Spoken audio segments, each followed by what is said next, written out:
Jake Morrison stood in the control room and watched the big screen. Numbers flashed across it in green light. His hands shook a little as he pressed the final button. After 3 years of work, they were finally sending Earth's last message to the aliens. The room was quiet, except for the soft hum of machines. Lisa Warren stood next to him, her eyes fixed on the displays. She had spent 20 years studying the strange signals that came from space. Now they were about to answer back.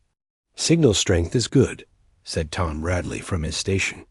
"The message is going out strong and clear." Jake nodded. He remembered when the first alien signals arrived back in 2157.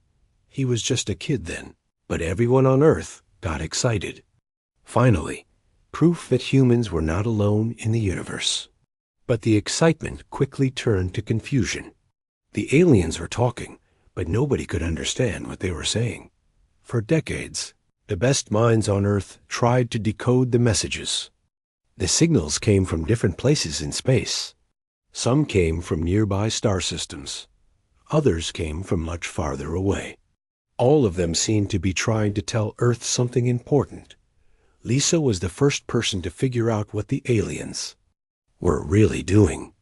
She discovered that the signals were not random messages. They were tests. The aliens were checking if humans were smart enough to understand them.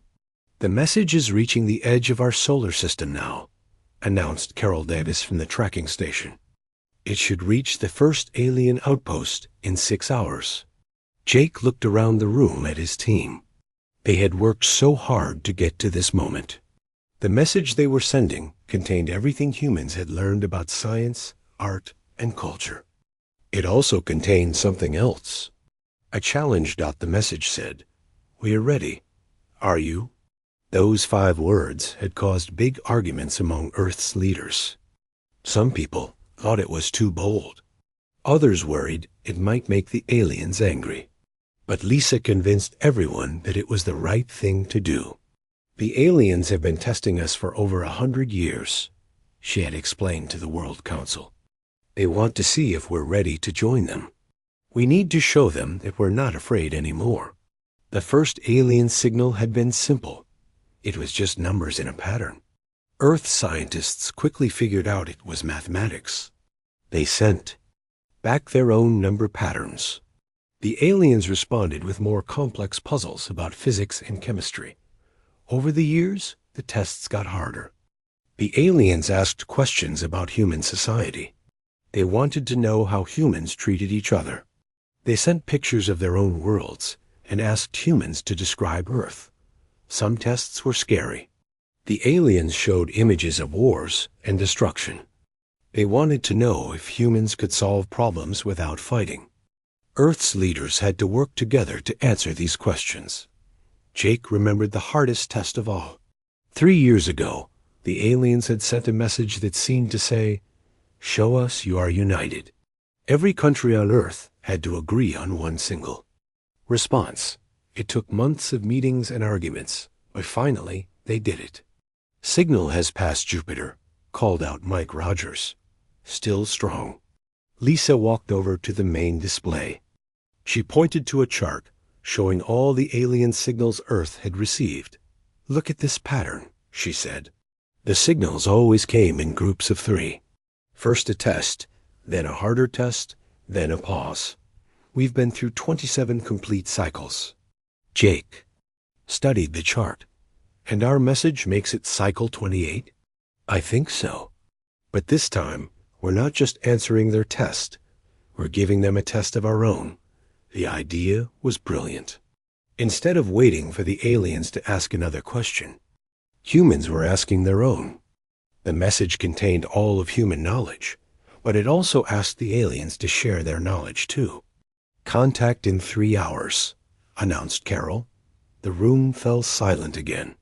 Everyone knew this was the most important moment in human history. If the aliens answered, it would change everything. If they did not answer, Earth would know that humans had failed the test. Jake thought about his daughter, who was sleeping at home. She was only 5 years old. If the aliens responded, she would grow up in a world where humans knew they were part of something bigger. If they did not respond, she would grow up knowing that humans were still alone. "Sir," said Tom quietly, "we're getting some strange readings." Jake hurried to Tom's station. The displays showed unusual energy patterns at the edge of the solar system. The patterns were moving fast, coming toward Earth. "How long until our message reaches the aliens?" Jake asked. 2 hours and 43 minutes, replied Carol. Jake stared at the energy readings. Something was already out there, moving toward Earth. Had the aliens been waiting for this moment? Had they been watching Earth all along, ready to respond? The moment humans sent their challenge? Lisa joined them at the station. Her face was pale. "Those energy patterns," she whispered. "They match the signatures from the alien signals." The room erupted in excited voices. Everyone was talking at once. Jake raised his hand for silence. "People," he said, "I think we're about to get our answer." The energy patterns were getting stronger. Multiple signals were coming from different directions. Whatever was out there, it was big. And it was coming to Earth. Jake looked at the countdown clock. In less than 3 hours, Earth's message would reach the aliens. But it seemed like the aliens were already responding. They had been waiting for this moment too. "We're ready," Jake whispered to himself. "Are you?" Ryan Collins woke up to the sound of alarms. The red lights in his room flashed on and off. His phone was buzzing with emergency messages. As Admiral of Earth's Space Defense Force, he knew this meant trouble. He jumped out of bed and ran to the command center. The main screen showed something that made his heart race. Huge ships were appearing at the edge of the solar system. Not 1 or 2 ships, but hundreds of them. "Report," he called out to his team. "Sir, they appeared 20 minutes ago," said Lieutenant Amy Rodriguez. "No warning, no signals. They just showed up out of nowhere." Ryan studied the display. The alien ships were arranged in a perfect circle around the outer edge of the solar system. Each ship was different. Some looked like giant crystals. Others were shaped like enormous flowers. A few looked like nothing he had ever seen before. "Are they attacking?" he asked. "No, sir," replied Captain Joe Martinez. "They're just sitting there, not moving toward us, not moving away, just waiting." Brian felt a chill run down his spine. These were not the small probe ships that humans had imagined. These were massive vessels, each one bigger than Earth's largest city. There were so many of them that they formed a wall around the entire solar system. "Get me President Grant on the line," Ryan ordered. While he waited, Ryan thought about Earth's defenses. Humans had built weapons and shields, but they were designed to fight other humans. Against technology this advanced, Earth's military might as well be throwing rocks. "Admiral Collins," came the president's voice over the speaker. "What's the situation?" "Ma'am, we have a big problem. Or maybe a big opportunity. I'm not sure which." Ryan explained what they were seeing. The president listened in silence. When he finished, she asked the question he had been dreading. "Can we fight them?" "No." "Ma'am, not even close. If they wanted to destroy us, we'd already be gone." At that moment, every screen in the command center lit up with the same message. It was coming from the alien ships, broadcast on every frequency at once. "People of Earth," the message began. "We are the Galactic Council. We have received your transmission. We accept your challenge. We are ready. Are you?" Ryan felt his legs go weak. The aliens had understood Earth's message perfectly. Not only that, they had been waiting for it. Amy Rodriguez pointed to her scanner. "Sir, one of the big ships is moving. It's coming toward Earth." On the main screen, they watched as a crystal ship the size of a small moon began moving toward them. It was beautiful and terrifying at the same time. The crystal surfaces reflected the light from the sun, creating rainbow patterns across space. All defense stations stand down, Ryan ordered. Do not fire unless I give the direct order. Sir? Asked Joe Martinez. Shouldn't we at least raise our shields against that? Ryan pointed to the approaching ship. Our shields would be like paper against a hurricane. If they wanted to hurt us, they would have done it already. The crystal ship stopped just outside Earth's atmosphere. It was so big that people on the ground could see it without telescopes. Soon, Ryan's phone was ringing with calls from world leaders asking what was happening. Admiral, came a new voice. Over the speakers. This one sounded different. Older, more formal. I am Speaker Vex Prime of the Galactic Council.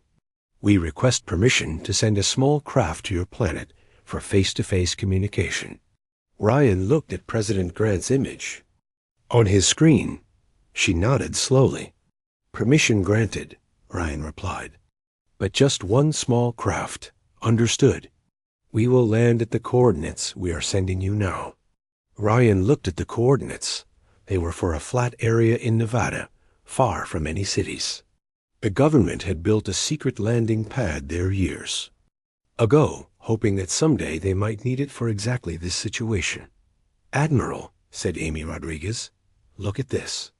She showed him readings from the alien ship. I'm detecting life signs from at least 7 different species. They're all on the same ship, but they're completely different from each other. Ryan studied the data. One species seemed to be made of energy rather than matter. Another appeared to be some kind of living crystal. A third had life signs unlike anything in Earth's databases. It's not just one alien race, he realized. It's a whole group of them working together. The small craft that left the crystal ship was unlike anything humans had ever built. It moved without any visible engines, floating through space as if gravity did not affect it. When it entered Earth's atmosphere, it did not heat up or leave a trail like human spacecraft. Sir, reported Joe Martinez, the craft is landing now. There are 7 life forms aboard. Ryan felt the weight of history on his shoulders. In a few hours, humans would meet beings from other worlds for the first time. Everything that happened next would determine Earth's future. Get me Dr. Lisa Warren, he ordered. If anyone can figure out how to talk to these aliens, it's her. While they waited for Lisa to arrive, Ryan thought about the alien message. We are ready. Are you? The question seemed simple, but Ryan knew it was not. The aliens were asking if humans were ready to join something much bigger than Earth. Admiral, said Amy Rodriguez, we're getting reports from around the world. People everywhere can see the alien ships. Some are celebrating, others are panicking. Ryan nodded. This was exactly what he had feared. The appearance of the aliens would change everything for humans. Some would see it as the greatest day in history. Others would see it as the end of the world. Send word to all military bases, he ordered. No one is to take any aggressive action. We're about to find out what these aliens want. The small alien craft had landed in Nevada. Soon, beings from other worlds would step onto Earth's surface. Ryan thought about the message Earth had sent just hours ago. We're ready, are you? Now they would find out if humans really were ready for what was coming next. On the main screen, the alien ships continued their silent watch over the solar system. They had not come as conquerors. They had come as something else entirely. But what that something was, Ryan would soon discover. The age of humans being alone in the universe was over. The age of humans being part of something bigger was about to begin. Helen Grant stood in the meeting room aboard the alien ship called Harmony. The walls were smooth and seemed to glow with soft blue light. She had been president of Earth for 6 years, but nothing had prepared her for this moment. Across from her sat 7 beings unlike anything she had ever imagined. The one called Vex Prime looked almost human, but taller and thinner, with skin that was see-through like glass. Next to him sat a creature that looked like a living diamond, its body reflecting light in all directions. "Please sit, President Grant," said Vex Prime. His voice was gentle, but Helen could hear the power behind it. "We have much to discuss." Helen took her seat next to Dr. Lisa Warren and Admiral Ryan Collins. Behind them sat Earth's best scientists and diplomats. Everyone was nervous, but trying not to show it. "First," said Vex Prime, "we want to thank you for your message. It was exactly what we hoped to hear." A being that looked like moving energy inside a metal suit spoke next. "I am Nexus 7. We have been watching your species for 200 of your years." Helen felt a chill. "Watching us?" "Yes," replied the crystal being. "I am Void Singer of the Ancient Confederacy. Every intelligent species in the galaxy goes through the same test. We must determine if they are ready to join the greater community." Lisa Warren leaned forward. "The signals we've been receiving, they weren't just communications, were they?" Vex Prime's mouth curved into what might have been a smile. "You are very perceptive, Dr. Warren. No, they were not random communications. They were carefully designed tests." "Tests for what?" asked Helen. "To see if your species could grow beyond its primitive nature," explained Nexus 7. "Every young civilization faces the same challenges: war, environmental destruction, social collapse. Most species destroy themselves before they can join us." Helen thought about Earth's history. The wars, the pollution, the times when humans had almost destroyed their own planet. "But we survived." "Survival is not enough," said Void Singer. "Many species survive but never grow. They remain trapped on their home worlds, fighting the same battles over and over." Another alien spoke. This one looked like a giant flower with moving petals. "I am Bloom Heart of the Garden Worlds. They test has many parts. First, we see if a species can develop technology without destroying itself. Earth passed that test 50 years ago," said Vex Prime, "when you stopped your global wars and began working together." Helen remembered reading about that time in history books. It had taken a near disaster to make all the countries on Earth realize they needed to cooperate. "The second test," continued Bloomheart, "is to see if a species can understand that they are not alone. This is why we sent you mathematical puzzles and scientific questions." "And the third test?" asked Ryan Collins. A being that looked like living metal answered. "I am Core Mind of the Machine Collective. The third test is the most important. We must see if a species is ready to communicate with beings completely different from themselves." Lisa Warren was taking notes on a tablet. "That's why the signals got more complex over time. You were teaching us how to think like aliens." "Exactly," said Vex Prime. "But there is a fourth test, the most difficult one of all." The room fell silent. Helen felt her heart beating faster. "The fourth test," said Nexus 7, "is to see if a species can take the next step on their own. We stop communicating with them and wait to see what they do." "That's why the signals stopped 3 years ago," realized Helen. "You were waiting for us to make the first move." "Yes," said Void Singer. "Many species fail this test. They become afraid when we stop talking to them. They assume we have abandoned them or that they did something wrong. But humans did something different," said Bloomheart. "Instead of waiting for us to contact you again, you decided to contact us." Helen thought about Earth's final message. It had been a big risk. Some people had worried that challenging the aliens might make them angry. "Your message showed us 3 important things," explained the Core Mind. "First, that you had learned to work together as a species. Second, that you were not afraid to take risks. Third, that you were ready to be equals rather than students." Vex Prime stood up. Even though he was tall and alien, his movements were graceful. President Grant, your species has passed all our tests, but now you face a choice that will determine your future. What choice? Asked Helen. You can join the Galactic Council and become part of the greater community. You will gain access to knowledge and technology beyond your current understanding. You will be able to travel to other worlds and meet other species. Helen waited for the but that she knew was coming. But, continued Vex Prime, you will also accept responsibilities. You will follow galactic law. You will help defend other worlds when they are threatened. You will share your own knowledge and resources with species that need help.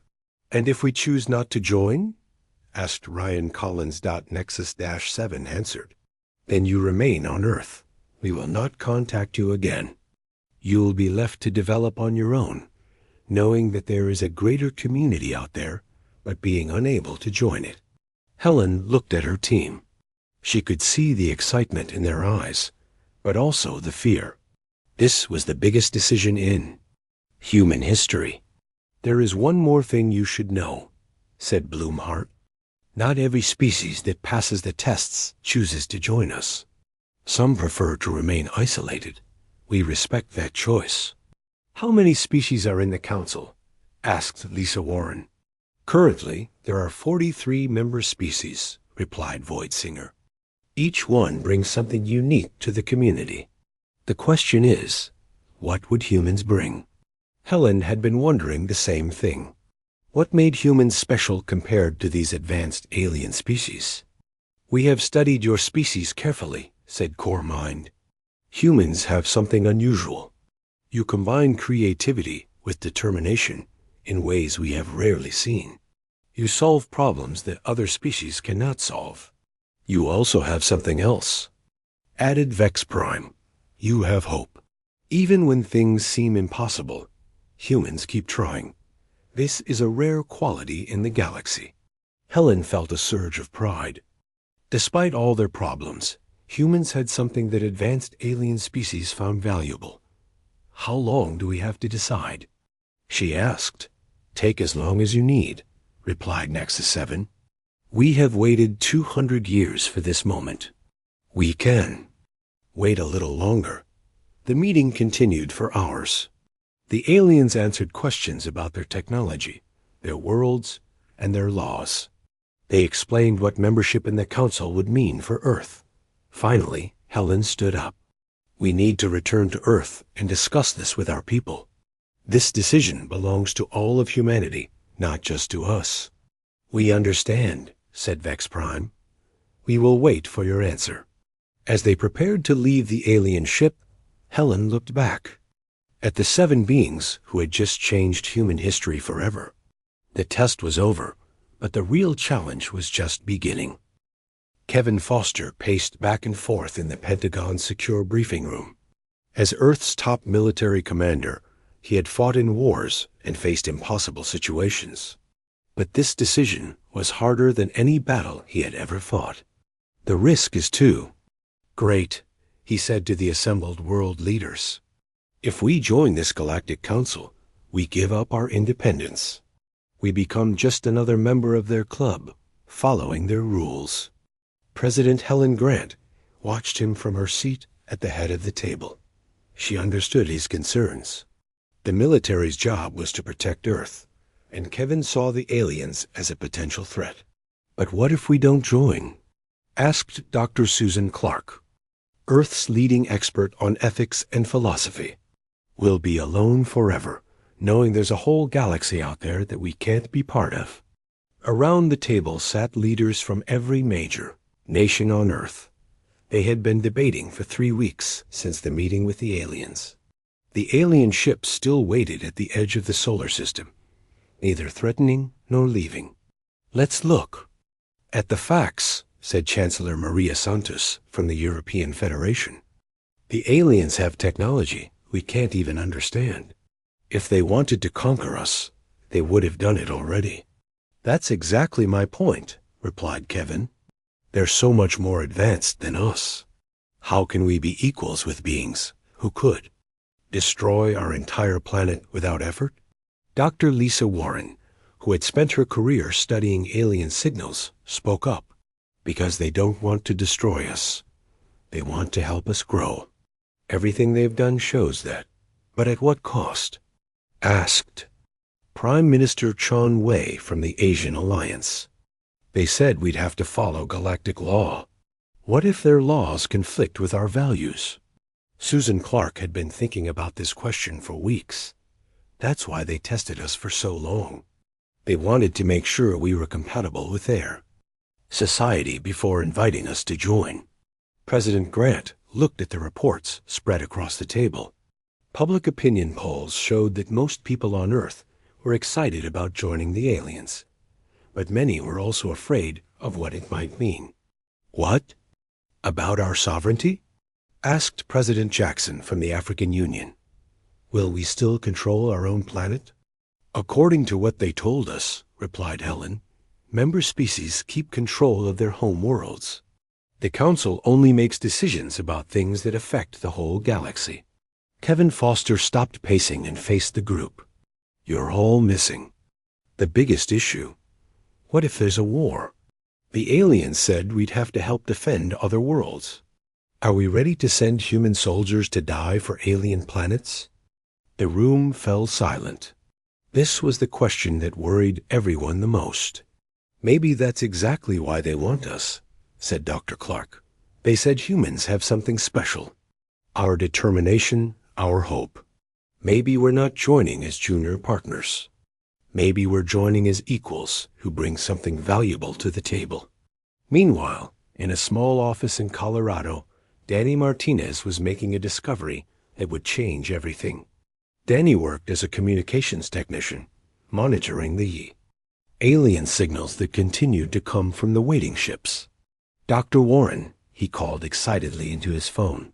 You need to see this. I found something hidden in the alien transmissions. Lisa Warren drove to Danny's facility immediately. When she arrived, he showed her his findings on a computer screen. Look at this, Danny said, pointing to a complex pattern of signals. I've been analyzing the background noise from the alien ships. It's not random. It's actually coded messages.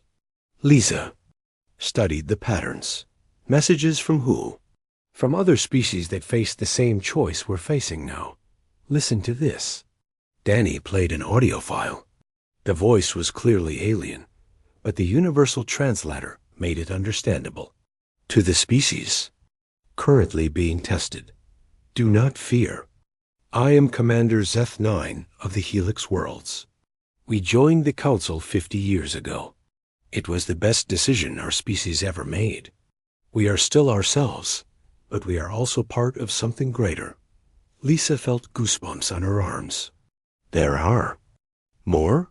Dozens of them, replied Danny. Species from all over the galaxy, all sending messages of encouragement to whoever might be listening. Lisa called President Grant immediately. Within hours, the hidden messages were being broadcast around the world. The alien species were not just inviting humans to join them. They were welcoming them into a community of friends. Back in the Pentagon briefing room, the mood had changed. The messages from other species answered many of the questions that had been worrying Earth's leaders. The Crystalline Collective says they kept their military, reported General Lisa Parker. They just coordinate with other species when there's a galactic threat. And the Silicon Gardens maintain their own government, added Minister Santos. They send representatives to the Council, but they still make their own laws for their home worlds.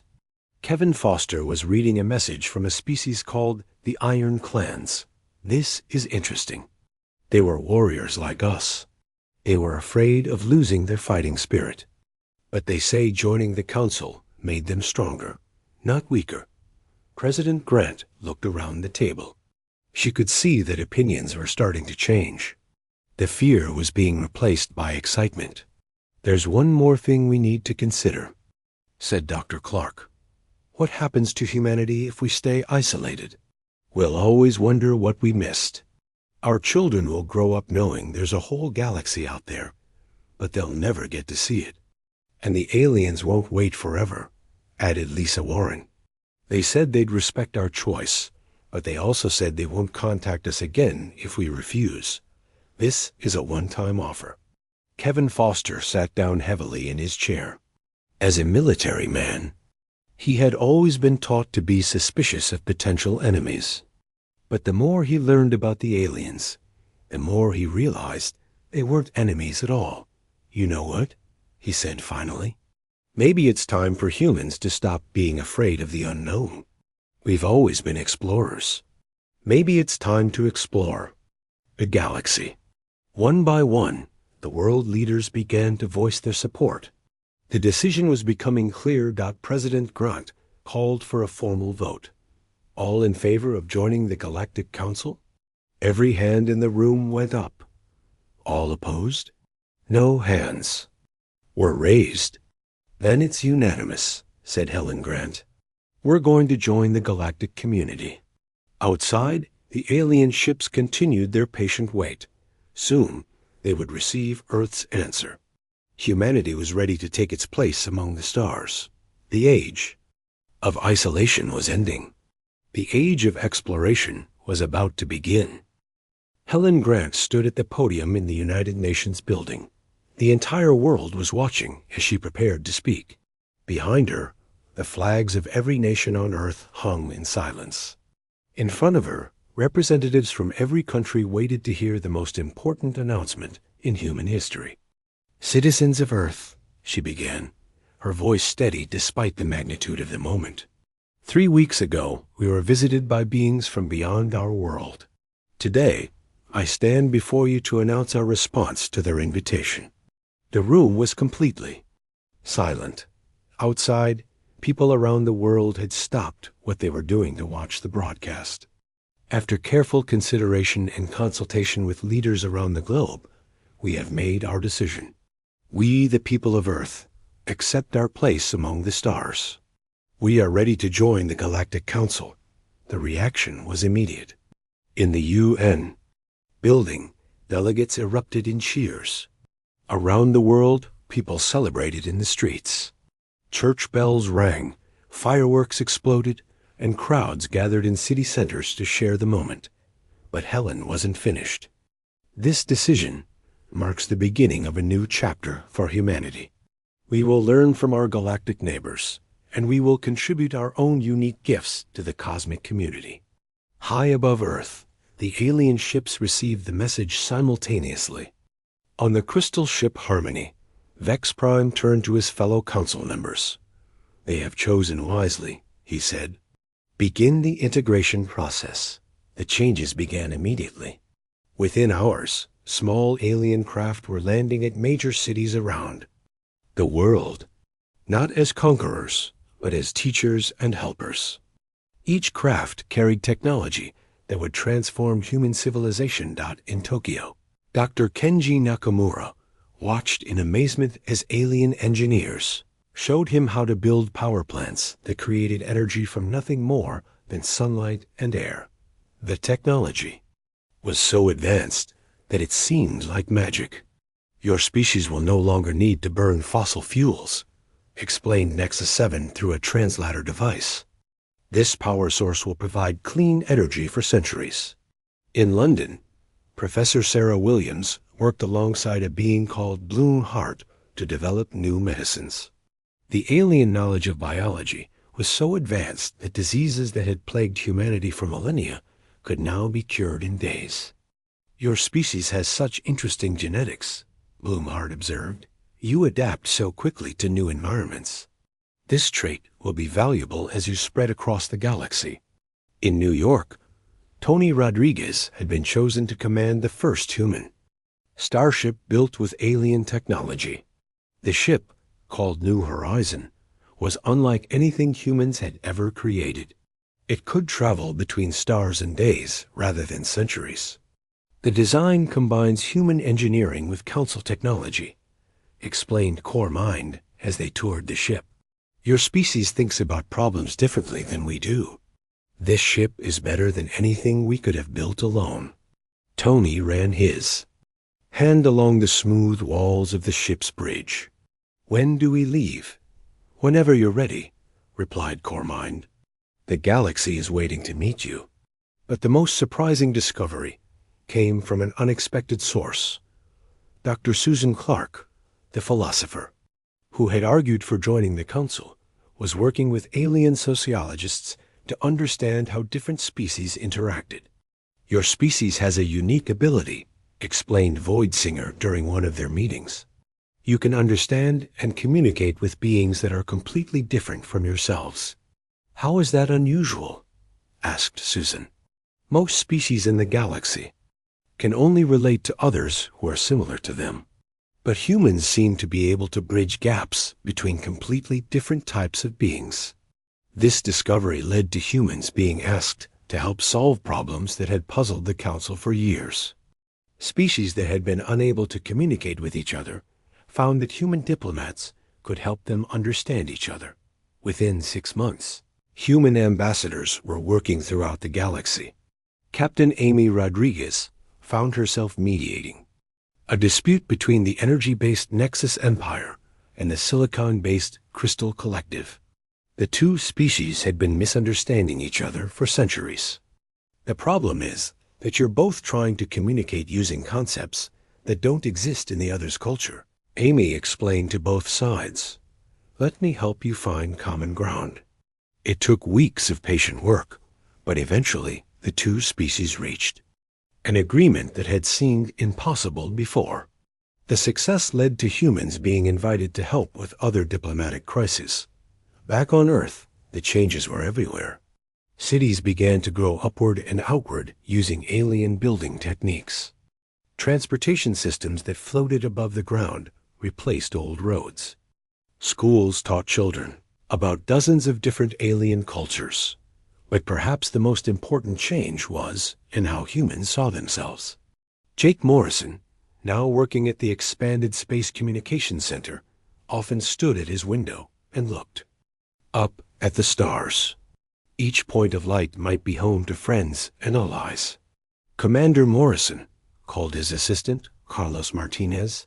"We're getting a message from the Helix worlds. They want to invite a human delegation to visit their home planet." Jake smiled. 6 months ago, humans had been alone in the universe. Now they were part of a community that spanned the galaxy. "Tell them we accept," he replied, "and ask if they need any help with anything." That's what neighbors do.